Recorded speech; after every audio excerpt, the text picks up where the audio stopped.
Good morning students. आज अपन पढ़ेंगे introduction and origin of कोडेट्स, जो कि एमएससी फाइनल जूलॉजी के पेपर फर्स्ट बायोलॉजी ऑफ कोडेट्स का टॉपिक है। सबसे पहले अपन पढ़ेंगे व्हाट इज कोडेटा। कोडेटा है क्या, इसका मीनिंग क्या है, ये देखेंगे। सबसे पहले बाल्फोर नाम के साइंटिस्ट ने 1880 में सबसे पहले इस फाइलम को क्रिएट किया था। ये फाइलम ड्यूटेरोस्टोम ग्रुप का सबसे बड़ा फाइलम है। और ये जो कोडेटा शब्द है ये आया कहाँ से है? तो कोडेटा जो शब्द है ये दो शब्दों से मिलकर बना हुआ है, जिसका पहला शब्द दो ग्रीक वर्ड्स हैं। पहला है कोडे और दूसरा है एटा। कोडे का मीनिंग होता है स्ट्रिंग और कोड, एक छड़ लाइक स्ट्रक्चर, और एटा का मतलब होता है बियरिंग, उसको धारण करना। तो छड़ लाइक स्ट्रक्चर को जो धारित करते हैं वो एनिमल्स कोडेट्स कहलाते हैं। और ये कोडा कहाँ से आया है? तो कोडा आया है नोटोकोड से। और नोटोकोड जो शब्द है, ये नोटोकोड दो अलग अलग शब्दों से मिलके बना हुआ है। जो ग्रीक वर्ड नोटोन, जिसका मतलब होता है बैक, और कोडा जो कि एक लैटिन वर्ड है जिसका मतलब होता है छड़ या कोड। तो वो एनिमल्स जिनके बैक में एक छड़ लाइक स्ट्रक्चर जो कि उनकी बॉडी को सपोर्ट देती है वो पाई जाती है, उनको अपन कहते हैं कोडेट्स। और ये जो नोटोकोड है, ये सभी कोडेट्स एनिमल की लाइफ की किसी ना किसी स्टेज में ज़रूर पाई जाती है। और नॉन कोडेट्स में ये स्ट्रक्चर नहीं पाई जाती है। फाइलम कोडेट्स में के जो मेन कैरेक्टर्स हैं, कॉमन कैरेक्टर्स हैं, वो हैं बायलेटरली सिमेट्रिकल होते हैं, मेटामेरिकली सेगमेंटेड होते हैं, ट्रिप्लोब्लास्टिक होते हैं, एंटेरोसिलोमेट मेटाजोन होते हैं। और इनका जो ऑर्गेनाइजेशन है, बॉडी ऑर्गेनाइजेशन है, वो हाईली कॉम्प्लेक्स ऑर्गेनाइजेशन इनमें पाया जाता है।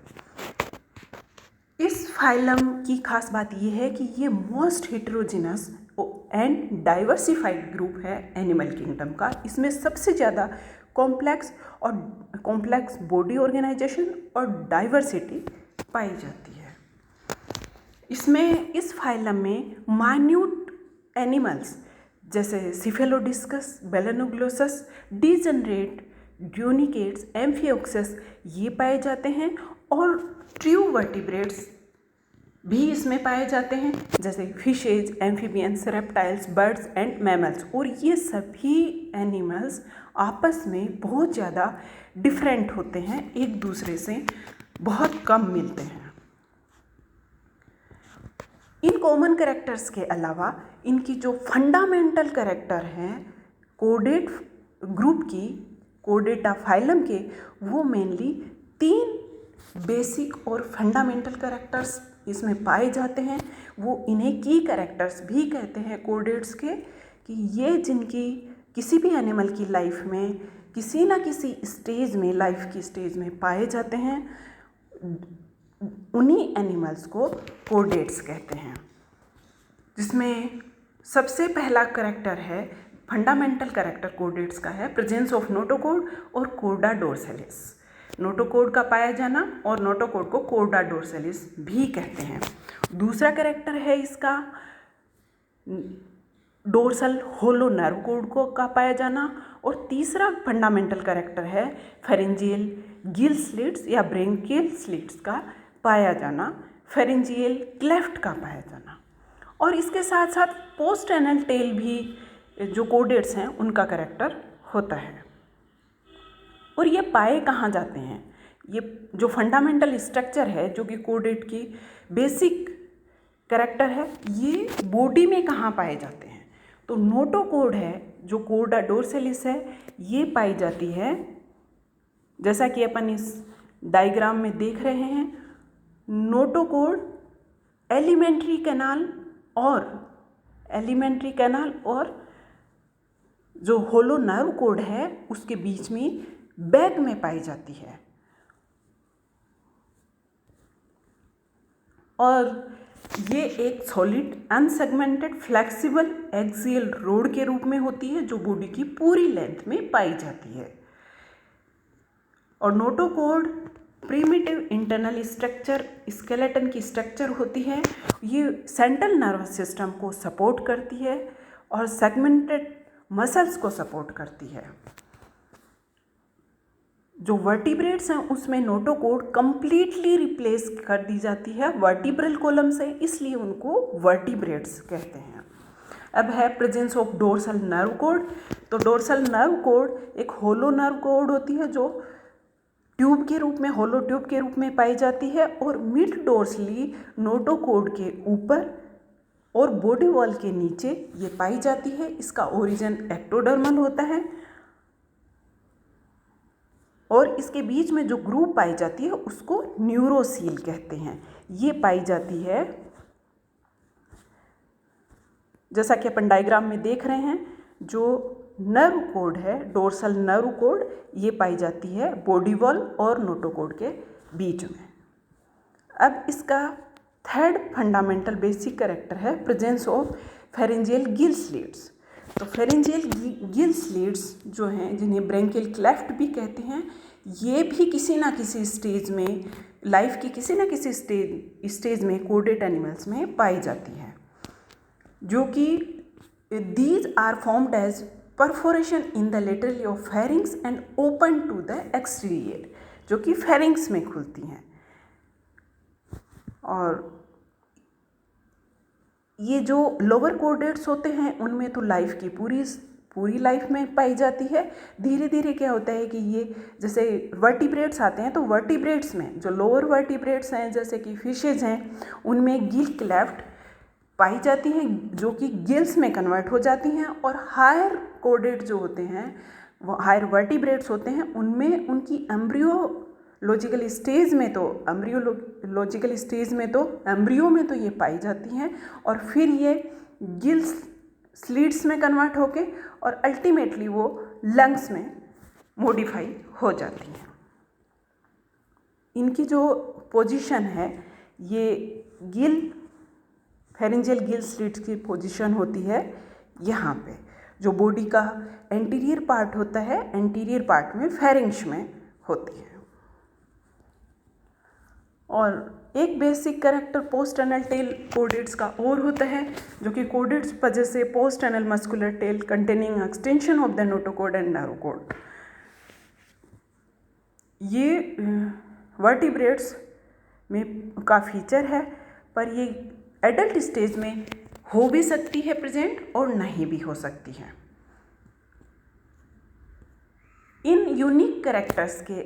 यूनिक फीचर्स और कैरेक्टर्स के अलावा कोडेट्स के कुछ कैरेक्टर्स ऐसे पाए जाते हैं जो कि इनवर्टिब्रेट्स के में भी, हायर इनवर्टिब्रेट्स हैं उनमें भी पाए जाते हैं, जिससे कि अपन ये देखें, क्योंकि आज का अपना टॉपिक है ओरिजिन, भी अपन को पता करना है कि इसका ओरिजिन क्या होता है, ये ओरिजिनेट कहाँ से हुए हैं कोडेट्स। तो जो हायर इनवर्टिब्रेट, जो हायर नॉन कोडेट्स हैं, जो कि ड्यूटेरोस्टोम ग्रुप के हैं या फिर प्रोटोस्टोम ग्रुप के हैं, लेकिन हायर नॉन कोडेट्स हैं, जैसे कि आर्थ्रोपोडा, एनेलिडा, मोलस्का, इकाइनोडर्मेटा, इन सब में भी ऐसे कैरेक्टर्स जो कि पाए जाते हैं और कोडेट्स में भी पाए जाते हैं। ऐसे कॉमन कैरेक्टर्स कुछ हैं जिनकी अपन स्टडी करेंगे। उनमें क्या क्या कॉमन है? पहला है बायलेटरल सिमेट्री, जो कि chordates and most of non chordates like annelida, arthropoda, mollusca, echinodermata में तो जो एडल्ट स्टेज होती है उसमें बाई जो रेडियल सिमेट्री पाई जाती है, पेंटा एरियल। लेकिन जो एनेलिडा, आर्थ्रोपोडा, मोलस्का हैं, इनमें जो सिमेट्री है वो बायलेटरल सिमेट्री पाई जाती है और कोडेट्स में भी बायलेटरल सिमेट्री पाई जाती है। इसके बाद है axial organization, axiate organization. All the codettes have a distinct polar axis. The anterior end is marked by the presence of head and the posterior end is characterized in most cases by the tail. The axis extending from the head to the tail end is regarded as the anteroposterior axis. ये triploblastic conditions इनमें chordates में भी present होती है और जो higher non कोडेट्स हैं उनमें भी प्रेजेंट होती है। एम्ब्रियोलॉजी के जो एम्ब्रियोजेनेसिस के दौरान अपन देखते हैं तो प्राइमोर्डियल जो जर्म लेयर्स हैं वो एंडोडर्म, एक्टोडर्म और मेसोडर्म तीनों इनमें पाई जाती हैं। फिर है मेटामेरिज्म। तो मेटामेरिकली सेगमेंटेड ये होते हैं, बॉडी पूरी की पूरी मेटामेरिकली सेगमेंटेड होती है, जो कि हायर नॉन कोडेट्स में भी ऐसा होता है। आर्थ्रोपोड में तो ये बहुत ही एनालिडा और आर्थ्रोपोड में क्लियरली दिखाई देता है मेटामेरिज्म। इसके बाद सिलोम की अगर अपन बात करें तो इसमें ट्रियोसिलोम पाई जाती है, secondary body cavity, triploblastic animals होते हैं। और ये जो सीलोम है ये गट और बॉडी वाल के बीच में पाई जाती है। और सीलोम इनकी ट्रियोसिलोम होती है और ट्रियोसिलोम में भी आगे चलकर दो ग्रुप्स डिवाइड हो जाते हैं। सीलोम के ओरिजिन कहाँ से हुआ है, ओरिजिन की प्रक्रिया क्या रही है, इसके बेसिस पे सीलोम खुद दो तरह की होती है, साइजोसीलोम और एंटेरोसीलोम।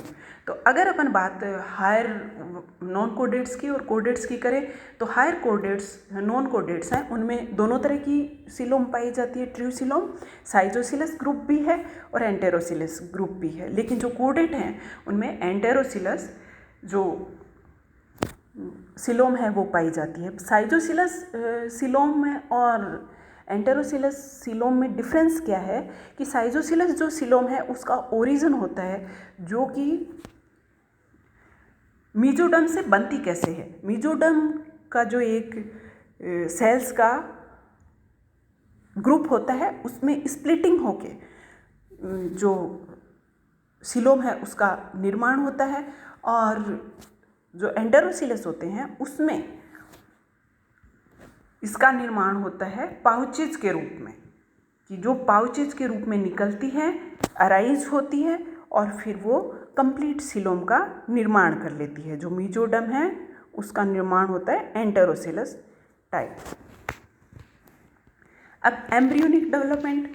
तो अगर एम्ब्रियोनिक डेवलपमेंट अपन देखें तो उसके आधार पर दो ग्रुप्स हायर नॉन कोडेट्स और नॉन कोडेट्स के होते हैं, जिसमें प्रोटोस्टोम और ड्यूटेरोस्टोम। तो एम्ब्रियोलॉजिकल डेवलपमेंट के दौरान यदि ब्लास्टोपोर से माउथ का निर्माण होता है तो उसको अपन प्रोटोस्टोम कहते हैं, और यदि एनएस का निर्माण होता है तो उसको ड्यूटेरोस्टोम कहते हैं। और जो कोडेट्स हैं वो ड्यूटेरोस्टोम हैं, और इकाइनोडर्मेटा जो फाइलम है वो भी ड्यूटेरोस्टोम ग्रुप में कंसीडर किए जाते हैं। अब अपन देखते हैं ओरिजिन ऑफ कोडेट्स। तो ओरिजिन ऑफ कोडेट्स में को समझाने के लिए बहुत अलग अलग साइंटिस्ट ने काम किया है और उन्होंने अपने अपने हिसाब से इसको डिस्क्राइब किया है, एक्सप्लेन किया है। और सबसे पहली थ्योरी इसे कोडेट्स के ओरिजिन को समझाने के लिए दी गई, वो थ्योरी थी सिलेंट्रेट थ्योरी, ओरिजिन ऑफ कोडेट्स। कि सिलेंट्रेट से जो कोडेट्स हैं उनका निर्माण हुआ है, ओरिजिन हुआ है। लेकिन ये जो सिलेंट्रेट्स और कोडेट्स के अगर अपन कैरेक्टर्स देखें तो इन दोनों के कैरेक्टर्स बहुत ही ज़्यादा एक दूसरे से डिफरेंट होते हैं। क्योंकि बेसिक कैरेक्टर ही अगर अपन देखें तो सिलेंट्रेट्स होते हैं उनमें रेडियल सिमेट्री पाई जाती है, और जो कोडेट्स होते हैं उनमें बायलैटरल सिमेट्री पाई जाती है। और जो कोडेट्स सिलेंट्रेट्स होते हैं वो बहुत ही प्रिमिटिव फॉर्म होती है, बहुत ही सिंपल फॉर्म होती है, और बॉडी ऑर्गेनाइजेशन बहुत ही सिंपल होता है। और जो कोडेट्स होते हैं वो हाईली कॉम्प्लेक्स बॉडी ऑर्गेनाइजेशन रखते हैं।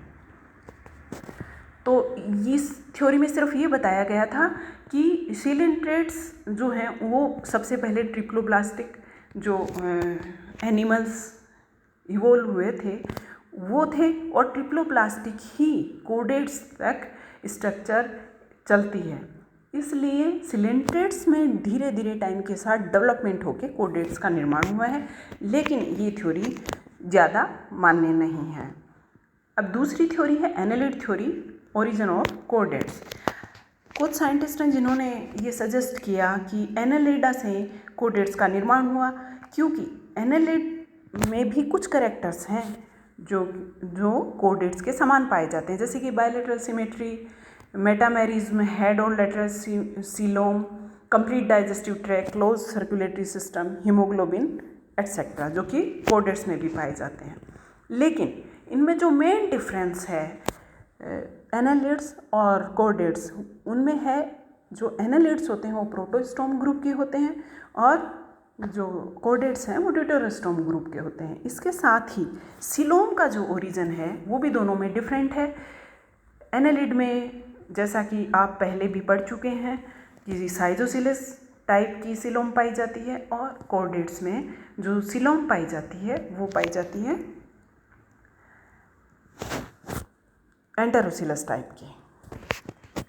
तो ये भी एक्सेप्ट करना मुश्किल है कि जो एनालिडा हैं उन्हीं से इसका कोडेट्स का निर्माण हुआ है।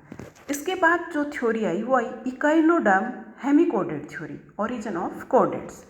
ये थ्योरी बहुत हद तक मान्य है और यही माना जाता है कि इकाइनोडर्म से ही कोडेट का ओरिजिन हुआ है। वैसे भी नॉन कोडेट से पहले और प्रोटोकोडेट से पहले जो मोस्ट हाईली डेवलप्ड जो नॉन कोडेट्स का फाइलम आता है वो इकाइनोडर्मेट्स ही आता है।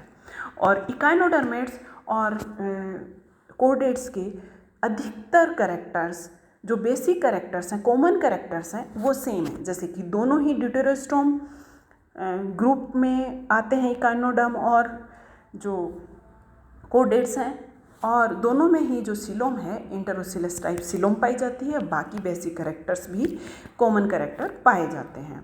और इस थ्योरी को सपोर्ट करने के लिए इसके लिए जो एविडेंसेस दिए गए वो भी काफ़ी हद तक इसको एक्सप्लेन करने में सफल हुए हैं। जिसमें सबसे पहले अगर अपन एम्ब्रियोलॉजिकल एविडेंस देखें तो एम्ब्रियोलॉजिकल एविडेंस भी इसको सपोर्ट करता है। Both echinoderms and chordates have enterocoelic coelom, mesoderm and deuterostomous mouth. There is a resemblance between the bipinnate larva of certain echinoderms and the tonereal larva of hemicodetes. ये बहुत ही supportive है। अगर अपन embryological development देखें तो जो echinoderms का bipinnaria larva पाया जाता है वो और हेमिकोडेट्स का टोनेरिया लार्वा बहुत हद तक एक दूसरे के समान होते हैं। इसलिए एम्ब्रियोलॉजिकल पॉइंट ऑफ व्यू से अगर अपन देखें तो ये इस ओरिजिन को एक्सप्लेन करता है। इसके बाद अगर अपन सीरोलॉजिकल एविडेंस देखें, सीरम ये प्रमाण अगर अपन देखें ओरिजिन ऑफ कोडेट्स के, तो भी कुछ सिमिलरिटी अपन को यहाँ देखने को मिलती है, जिसमें a close similarity existed between the proteins of the body fluid of chordates and echinoderms. जो बॉडी फ्लूइड में पाई जाने वाली प्रोटीन है वो काफ़ी हद तक दोनों में सेम पाई जाती है। इसके अलावा जो radial symmetry of adult echinoderms will disprove their relationship with the bilateral symmetrical कोडेट्स। लेकिन इकाइनोडर्मेट्स में जो रेडियल सिमेट्री पाई जाती है जो कि डिफर है कोडेट से, ये वाला कैरेक्टर, लेकिन ये सिमेट्री एडल्ट में पाई जाती है। इकाइनोडर्म्स का यदि अपन एम्ब्रियोलॉजिकल डेवलपमेंट देखें तो इकाइनोडर्म्स के लार्वा में बायलैटरल सिमेट्री ही पाई जाती है। एडल्ट में रेडियल सिमेट्री में वो कन्वर्ट होता है। तो जो रेडियल सिमेट्री है वो सेकेंडरी सिमेट्री है। जो प्राइमरी सिमेट्री पाई जाती है इकाइनोडर्म्स में वो बायलैटरल सिमेट्री ही होती है। तो अगर अपन ये प्रूफ देखें, एम्ब्रियोलॉजिकल और सेरोलॉजिकल एविडेंसेस देखें, तो ये काफ़ी हद तक अपन को ये थ्योरी कोडेट्स ओरिजिन को समझाने में सफल रही है, ऐसा लगता है। द जनरलाइज्ड कोडेट ancestry is as follows. This was suggested by N J Berrill in his book the origin of vertebrates. N J Berrill ने ओरिजिन ऑफ वर्टिब्रेट्स बुक में 1953 में ये बात बताई थी कि जो वर्टिब्रेट्स हैं, जो कोडेट्स हैं, उनका धीरे धीरे इवोल्यूशन हुआ है और वो इकाइनोडर्म्स से शुरू हुआ था। इकाइनोडर्मेट जो एनिमल हैं वो सबसे पहले आए, उनमें इवोल्यूशन होके ओरिकुलेरिया लार्वा बना और ओरिकुलेरिया लार्वा से हेमिकोडेटा का टोर्नेरिया लार्वा का इवोल्यूशन हुआ और फिर प्रोटोकोडेट एसिडियन टेडपोल लार्वा का निर्माण हुआ, जो कि फ्री स्विमिंग कोडेट लार्वा है। फ्री स्विमिंग कोडेट बने और उनमें इवोल्यूशन होकर हाईली कॉम्प्लेक्स जो कोडेट्स हैं उनका निर्माण हुआ, इवोल्यूशन हुआ। हेमन 1959 में इनके साथियों ने भी यही इन्होंने उपरोक्त सभी मतों को देखते हुए फिर इन्होंने कंक्लूड किया, इन्होंने ये बताया कि इकाइनोडर्म्स, हेमिकोडेट्स और कोडेट ग्रुप ये तीनों के तीनों एक कॉमन एंसेस्टर से इवोल्व हुए हैं। और इवोल्व किस तरह से हुए हैं कि एक बेसिक लाइन चली और उस लाइन से ब्रांचेस के रूप में एक तरफ इकाइनोडर्म्स का डेवलपमेंट हुआ, दूसरी तरफ हेमिकोडेट्स का डेवलपमेंट हुआ। और जो मेन कॉमन इवोल्यूशनरी लाइन चल रही थी उससे आगे चलकर हायर कोडेट्स का इवोल्यूशन हुआ, उनका उद्ध विकास हुआ। Thank you. घर पर रहिए, कोरोना से बचे रहिए, अपना ध्यान रखिए और अपनों का ध्यान रखिए। Thank you.